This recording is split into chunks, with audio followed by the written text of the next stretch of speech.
I'm your host, Keith Andrew, and I'm here with a special guest to voice the first original actor who did the voice of Zordon, David Phelan, and I just want to say thank you for being a guest on my talk show. Sure, not a problem. And now for people who want to know what Uncensored is, Uncensored's my way of turning myself into a perfect example for people out there dealing with a learning disability. That you should never label yourself or have people label you.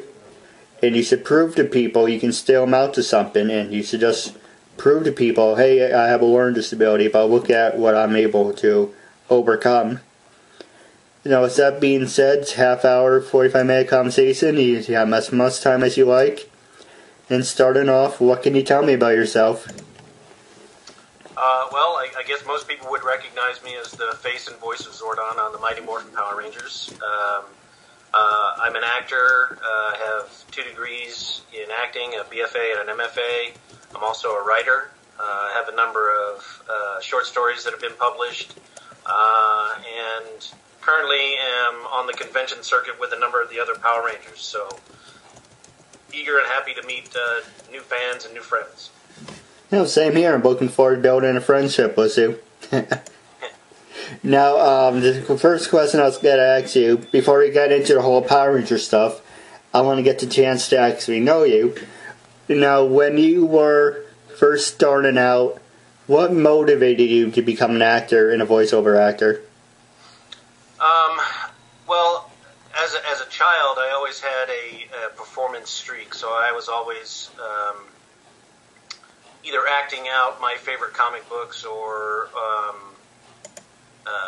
recreating scenes from movies that I liked as a child. And then as I got to be a teenager and in high school, I got up on stage and started doing plays and stuff, and that really inspired me to want to entertain or to tell stories to people to help them learn something about the world or learn something about themselves, to take them out of their whatever troubles or stress they were dealing with at the time and give them, like a 2-hour escape, or something like that. So, I mean, that was my real main motivation for becoming an actor and a voice actor, was to provide entertainment, and just bring in enjoyment to other people.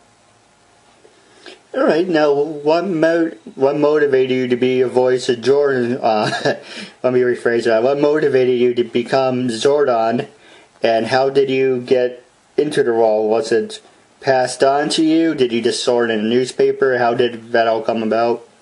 I had just graduated from the University of Pittsburgh with my Master of Fine Arts in Acting, and had driven out to Los Angeles to see if I couldn't get into movies or TV. So the motivation, I guess, was to see if I could make a living as a TV or a film actor.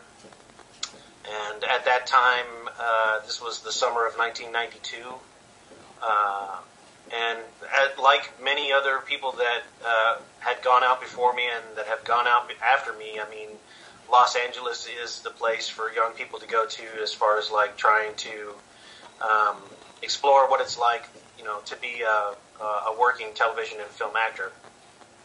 I had only been there for about a month and a half when a friend of mine who worked at Saban Entertainment at the time, she was an assistant director on a number of other projects that they were doing. She gave me a phone call to let me know that they were having an audition for this kids' TV pilot that they were putting together, and she thought that I might do pretty good for the role. So I went down to the Saban building in Burbank thinking that it was going to be like any other audition, meaning that there would be 500, 600 other guys there. I would read the lines, go home, and never hear anything. Because, I hadn't been in Los Angeles that long. I had only just arrived and was just starting out and making all the rounds, going to different auditions. And so for me, it was just sort of like, routine. This is what you do. But when I got down to the Saban building, it turned out to be something quite different, because it was just me and another guy. And what I found out was that they had really fast-tracked the pilot filming, and that they were going to be filming within the next week and a half or something like that. So they were looking to cast right away. And so when I showed up at the building, it was just myself and this other gentleman. And we got the lines and went to our separate corners and read over them. And then they took him into the room first. He was in there for about 20, 25 minutes. He came out, he left, and then I went in and I met the producers, the directors, the writers, and the original cast members. And they had me stand up on a table, and I read the lines, and everybody seemed very pleased with it. And I went home, and then a couple hours later I got the phone call saying that I got the job. No, it's funny because I heard, I don't know if he said it on the day in front of me or he said it afterwards, but Austin said, we have our Zordon right here. I don't know if he said that. Yeah, I do remember Austin turning to everybody and said, well, I think we found our Zoltar, which was the character's name at that time. So I do remember that, yeah. Now, on the subject, are you good friends with any of the castmates? And did he have any positive notes and negative notes? On the positive side, were you ever friends with all your castmates? Did you ever become close friends? And on a bad note, were there some people where you couldn't stand working with? Well, kind of unfortunately, I suffered a sort of, how do I phrase it? They only filmed me one time, so all of the footage for Zordon that you see on the episodes where the character is there is just recycled footage that we shot for the pilot. They shot it with a number of cameras and from different angles so that they were able to digitally manipulate the image of Zordon so that you see it from different angles, and the character in many of the episodes isn't on screen for a very long period of time, and they were able to mess with the image so that his lips are indistinct, so they didn't have to match his words with whatever the actor who was providing the voice might have to say. And unfortunately, I never got to spend a lot of time with the cast. I was never on set with them for any of the episodes. So I never really formed friendships with the cast. There were a couple of times when I was in the recording studio with Richard Horvitz, who played the voice for Alpha, and I do remember Jason Narvi and Paul Schreier coming into the studios a couple of times to do pickup lines and ADR for their characters, and they also were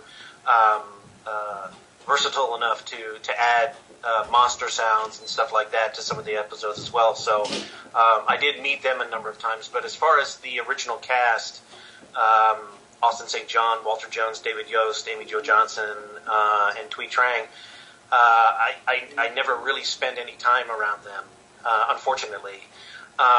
This past August, I was at Power Morphicon, and that was the first time that I'd seen Austin, David, and Walter in 20 years.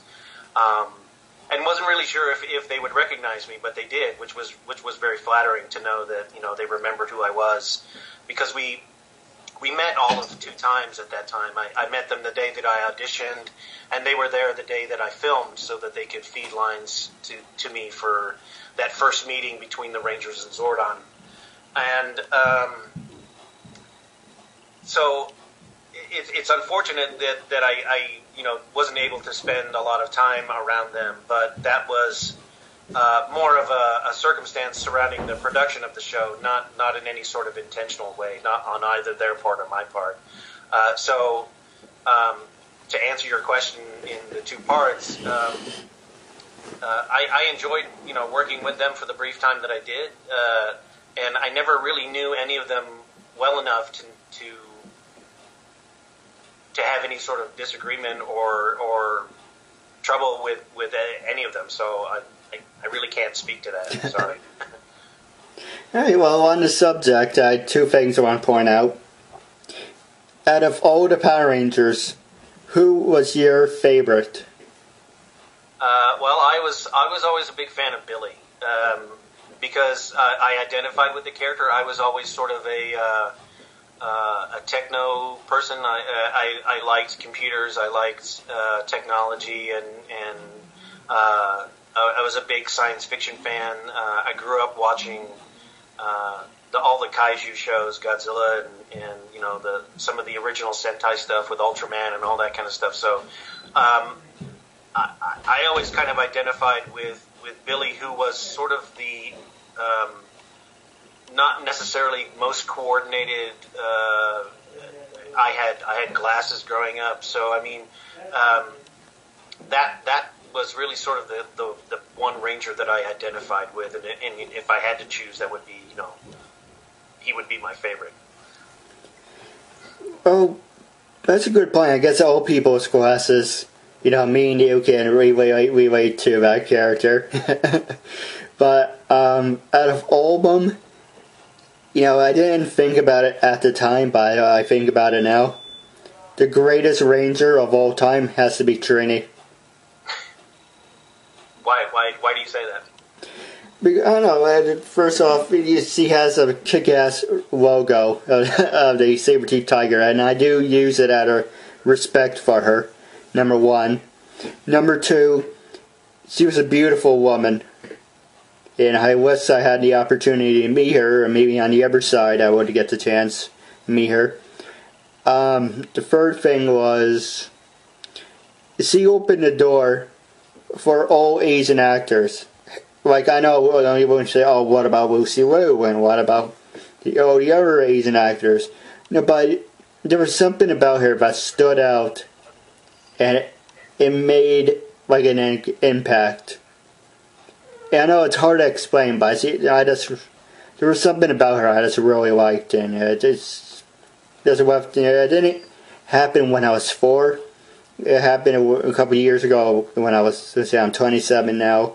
So when I was like 25, I watched all her videos, and it was something, you know, I can't snap my fingers, but it was something about her that really got to me, and it's like, you know, she's a special person. Yeah. Yeah, I wish that I had met her.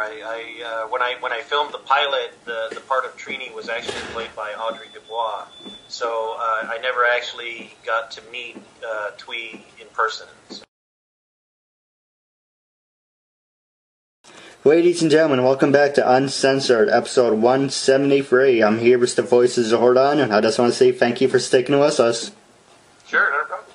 Now, we left off where we were talking about Trini, and the two projects I'm working on. The first one is, I talked to a lot of people. Well, I can get to that one, the important one. They're both important, but this one stands out the most. I'm a big fan of Trini, like we were just saying, before the commercial break. And I've been trying to figure out how to do something in the memory of her. So I've been trying to talk to a couple actors who had any funny stories, if I remember, of her. And we're going to put it together and make like a short little book about it. Or just like a picture book, or just something so it's like respectful. So, you know, if you have any good contacts, then maybe you can help me out. But, you know, I'm just... You know. I wish I did. Like I said, I mean, I didn't meet Twee, so right. My knowledge of her and my contacts for her are pretty much like yours. I mean, I really don't know. I mean, Austin and I had a conversation about her when I saw him in Laredo a couple of weeks ago, and he has a lot of good stories. So I mean, if you have any way to get a hold of Austin, he might be able to give you more information about that. Well, I did talk to him recently. We're just trying to figure out how to go. I want to do a half-hour interview with him, but his people say, oh, maybe we do 15 or 10 minutes. Like, I don't do that. It has to be 20, 25 minutes at least. And so we're working on the half hour. But my second idea, I would love to have you a part of it. I talked to, Kurgan Mayhem. Mm-hmm. I talked to Barbara Goodson, Ron Axel, Miss Appleby. Okay, that's 4. 5 was Ron Reisman. Yeah. 6 was Bruce Heindius, and I think that there's one more I must be forgetting, but I talked about most of them, and they all support my idea for the Power Rangers Hall of Fame, and I would love to add you to the list if you would like to support my idea. Sure, that would be great. And now for people who want to know what the Power Rangers Hall of Fame is, a lot of people, I was talking to Kurgan Mayhem, he says, why not have it where it was made? Like it'd be like in California at the Prudential Center where you first guys did the first episode and everything. And I was like, oh, that's great. I was more thinking Madison Square Garden, the Izod Center. Because, if New York fans are very passionate and that's going to sell out. Right. And Saban, it's going to make a shitload of money on that. I tell you, they're going to rake in merchandise. Yeah, in this old school, and I feel old. I'm 27 and I feel old. Old school nostalgia. But you have this, you would come out, you would give your speech, you introduce yourself, and you say, whatever you want, basically, and it's your Hall of Fame speech, whatever it would be. Then Barbara would come out, and Ron and Robert would come out and say thank the fans. And this would be only for season 1. First off, because we're doing it by season, so season 1, it'd be you, Kurgan, everyone. Then, like a year later, you do season 2, everyone from season 2. Right. Unless you want to combine season 1 and 2 together. That's fine. But, it wouldn't make sense to have Trini, have a tribute video for Trini, then all of a sudden have, I really don't like those two other people who, personal reasons, but, I didn't really hit it off with them. I did apologize to them because I know I'm not the really best at first impressions, but long story about that, but there's no reason to have Karen Ashley and whatever, the everyone who came out and say, like, oh, we're Yellow Rangers too, and it's kind of like, yeah, well, this is, Trini's time, and by having you two come out, and the woman who was originally supposed to be Trini come out, it's kind of like, yeah, that's great, and she can be part of it because she was originally the Yellow Ranger. But if you have more Yellow Rangers come out, you're taking away from it. So if you're going to do season 1, you could just keep it to season 1. And you season 2, okay, you're Yellow Ranger for season 2. Okay, that makes sense. You have your own time. So that's why I keep it separate. And that's all that matters, basically. But forget about what I said. But the Hall of Fame, how do you feel about it? And do you think, what I said to Barbara and Kurgan and Rob and everyone else I mentioned, when do you think the Hall of Fame will come to fruition? When do you think the Hall of Fame would actually happen? Gee, I don't know. I mean, I don't know what your plans are as far as like a Hall of Fame is concerned. I mean, are you talking about a show or a plaque or Well, you ever see the WWE has the Hall of Fame? I don't watch WWE. So basically, in professional wrestling, WWE has a Hall of Fame where they inductees into the Hall of Fame, and if they're still living, they will come out and they will give their speech and everything, and everyone, it's applauding and everything. So I want that to be for the Power Rangers Hall of Fame. So you mean like the Rock and Roll Hall of Fame where they have a building and yes, induct people into it? Well, I mean, if they ever do a like a Power Rangers museum or something like that, where people would come in and look at all the memorabilia from all the shows and stuff like that, I think that might be the place to to have a sort of Hall of Fame. I do know that they have Power Morphicon, which happens every 2 years, and Ranger Stop, which happens I think every year. That you might want to approach those guys and see if they want to do sort of a Hall of Fame uh,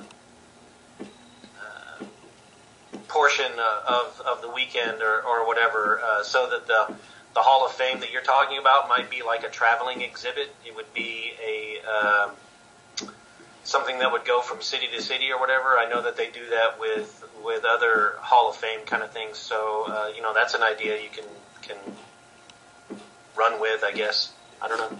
Well, you can also use the idea and pass it along too. The idea is for everyone. I just thought it would be nice if there was actually, because there's a Hall of Fame for everything: wrestling, music, sports, and Power Rangers, like it or not, had a big influence on the 90s, and it has a huge fan following from America, Canada, England, Japan, especially Japan, because that's where it came from, all over the world. And I think it would be something everyone would get behind and support.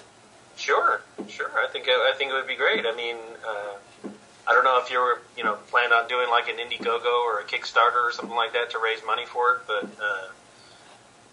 I would be happy to, if I was invited, or if the fans voted to see, who would they will want into the Hall of Fame, I would gladly, I would be honored to be a part of that. So. Now, the next question I was going to ask you is, I know I asked this, but behind the scenes, have you ever gotten a chance to sit down and talk with the other characters?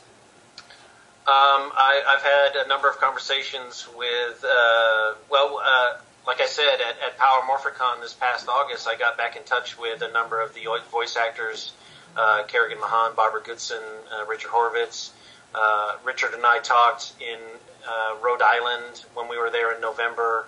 I've been to a couple of shows with both Karen and Austin here lately.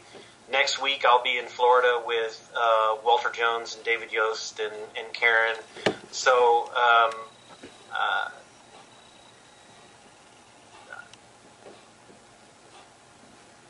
repeat the question again. No, you answered it perfectly. Now we're wrapping up. My phone's about to die, but wrapping up, do you have anything you want to say to your fans and listeners? Sure. Thanks very much for supporting the show, for coming out to seeing all of us whenever we're at conventions.